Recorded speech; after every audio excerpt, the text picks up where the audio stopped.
nang nangunguha si Kuya ng lupa. Galing nito. Pero alam niyo ba, hindi lamang ito basta lupa. Dahil sa Ireland, ginagawa nila itong panggato. Sobrang tigas nito kapag nabilan. Galing ah. Ito ay tinatawag na Irish turf.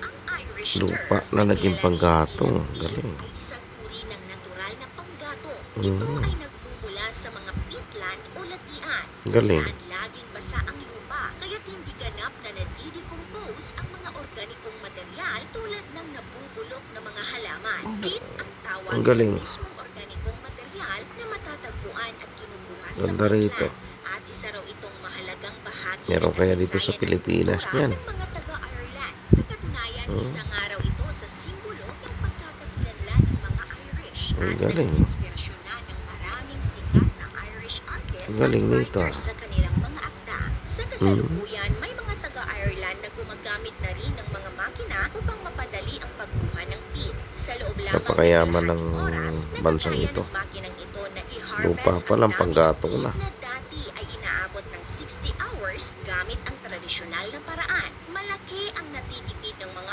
Irish sa kuryente at panggatong dahil dito kumpara sa ilang Galing. libong halaga ng ibang sources Ang of galing naman energy. ng bansang ito. Wow, thank you very much.